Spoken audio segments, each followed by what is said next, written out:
editing it, that's fine. Yeah. All right, thanks Blair for taking the time to talk to us today.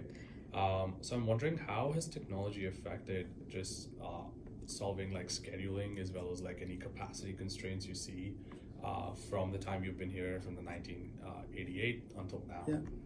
Yeah, and it's one of the big challenges with transit is knowing how the buses are doing out there and our passengers loads, and you want to basically optimize the times for people and to make sure that you've got buses that are performing well, so you're not overloading them and you're not running them around empty. And so what we were able to do is take what used to be a fairly manual process of going out and recording how many people were getting off and on and off the bus and what the times of the bus were and how on schedule they were, to taking it to a more automated system. So over the time, we went from an early system where we tried an automated passenger system, or called an APC, automatic passenger counting, that the software was very good, although based on a mainframe application, but the hardware still had a lot of challenges and did not work as well as we would have liked it to work. And so you just didn't get the regular and consistent data. And you also were sampling things. So you would, even when we had it, you'd have it on 15 buses, maybe 20 buses, and you'd have to rotate those around to try and cover the whole fleet. Whereas then by 2007, what we did is we implemented automatic passenger counting system and an automatic vehicle location system on starting with our iExpress 200 service and a sampling of the rest of the system.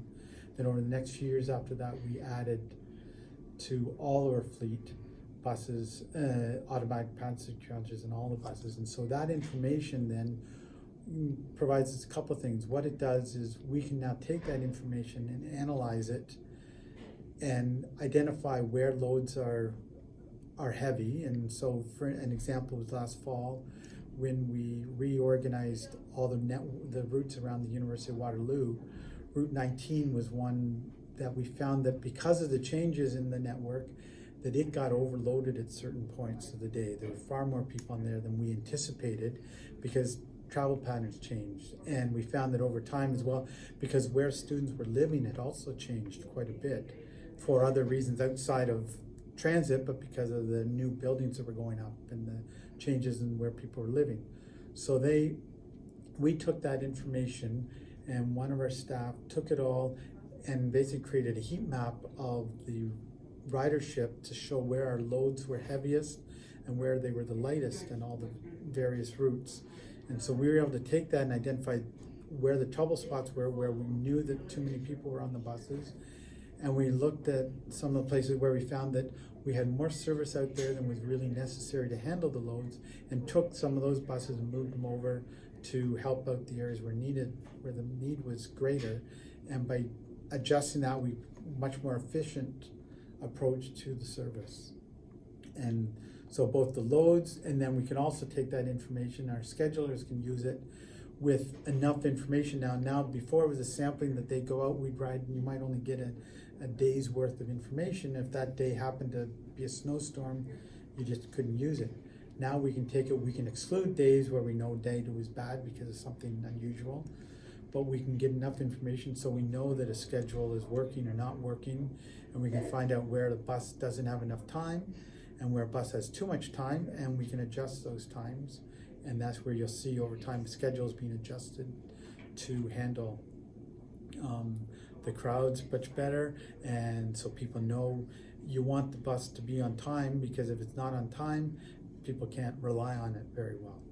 And by relying on it better, you're going to serve customers more, and they can use the bus and they don't have to use their cars frequently.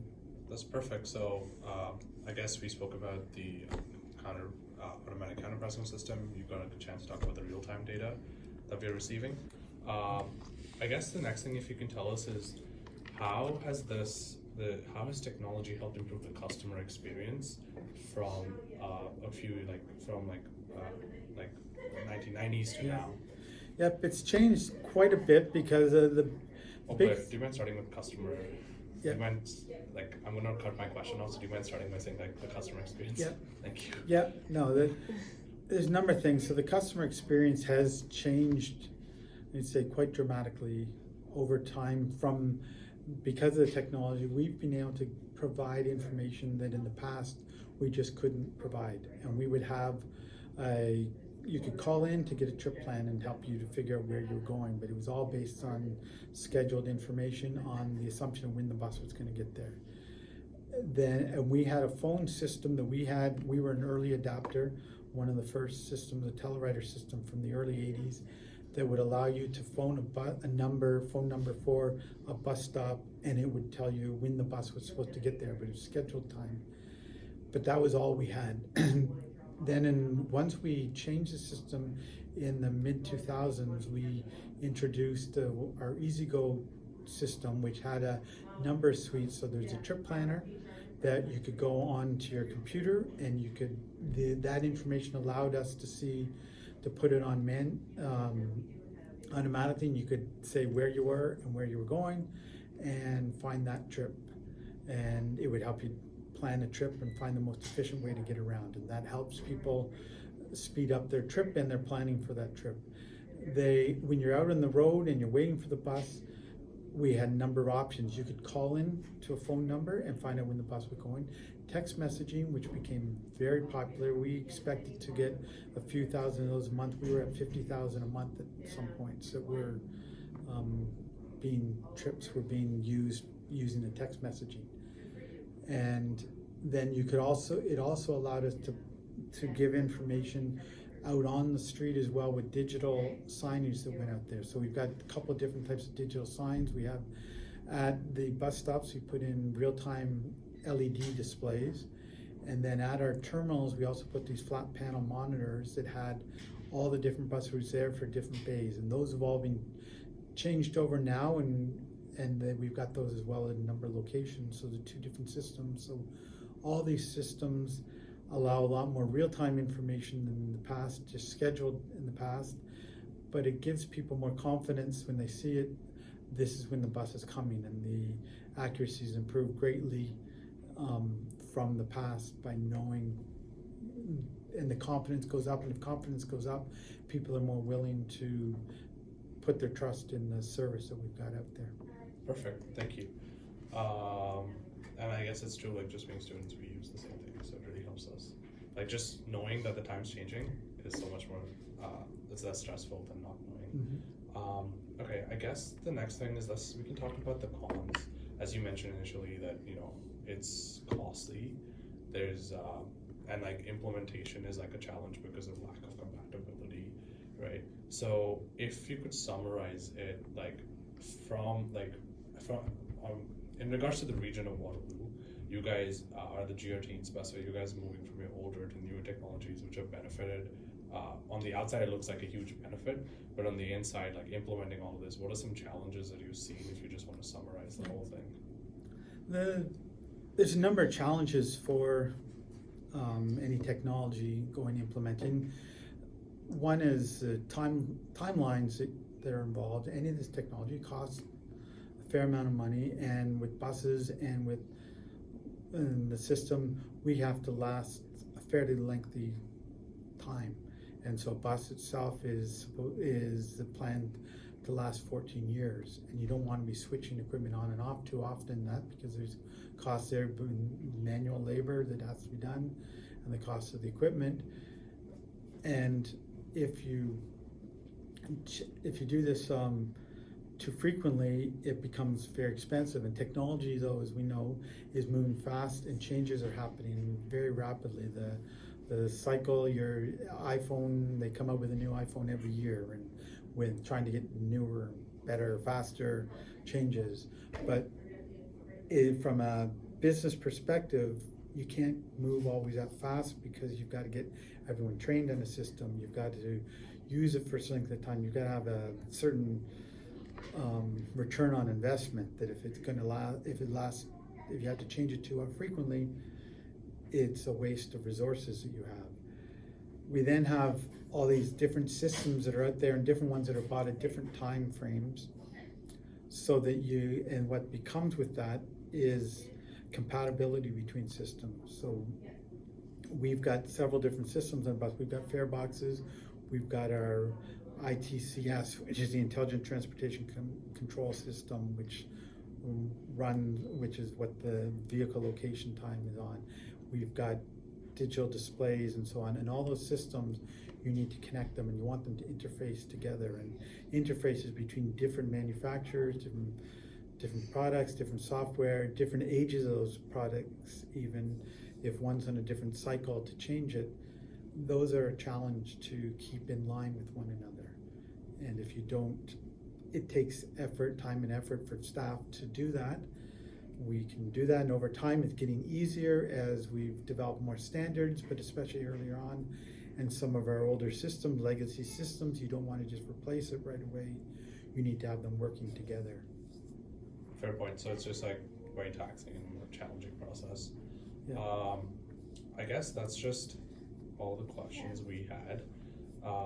Is there anything that you can remember over the years that you think is a very interesting fact that students might not know or people might not know, or like how technology is actually, like how does the region see technology currently, like in the last 30 years? Like what have you seen change so much that has your mindset changed with the new technology that's been implemented? I think it's been, and one of the things we've got, even staff-wise, over time have had to look at it differently.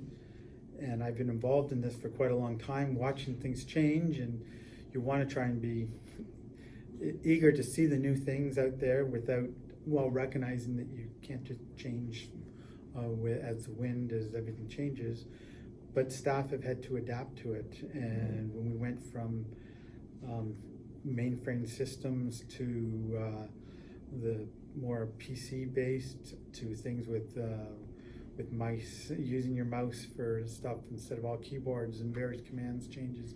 Even that thing takes a while when you've got a staff of several hundred people, all different things, training for these. When we put in the new systems, we had to go through a training process with all our drivers, and our mechanics need to be trained differently. We've had to develop a whole area for technology that when I started the first project, I was doing it as a part-time sort of thing, but we knew that wasn't enough, and we now have a project manager in charge of our technology. We've got another one in charge of the fare system. We have a number of technicians right now who have to work to maintain these systems, and recognizing that it's as much as for instance, a personal laptop, you can keep that in a fairly nice environment. You keep it inside, and it doesn't have a lot of rigorous environmental issues. Most of our equipment is on a bus or sitting out in a bus stop, and so it's facing daily. Hundreds of buses will drive 400 kilometers in a day through all kinds of different weather, doors opening, closing, people using it, different people with different levels of knowledge even touching it. So it becomes a challenge to just, you've got a very robust equipment out there. That makes sense. And as the industry changes, even with, as I mentioned before, changing from 2G to 4G has an impact on us, that we have to figure out how to adapt our equipment, and because it does change over time, and how do you make that adapt? And we haven't even really talked about our 5G stuff yet, because it's there, but it's not something that there's not as much value in it at this point for our overall system. We'll probably use things like that for real-time information stuff, various components, and we're trying out the amount of data to try and handle how we can handle all that stuff. Fair enough. Yeah, I guess it's challenging, but also like has a huge benefit, which I guess you guys realize, which is important. Yeah, and being in Waterloo, one of the things we've got is that it is a technology hub, that a lot of people recognize technology as something important, and a lot of jobs are created by it in this area. Our regional values include innovation as one of our standard values, and so our CAO has really pushed us to be innovative on things and to try different things, and I think that's one of the things that we get support to try a lot of new concepts, and it helps to do that, but recognizing at the same time, any government organization, we have to be careful, cognizant that it's not our money we're playing with, it's the public's money, and and we have to balance being at the forefront and being guinea pigs and things, and being sort of fiscally prudent and just proper use of the funds that we have. Yeah. Perfect. Thank you so much for taking. Good. Thank you so much. Yeah, thanks. I really probably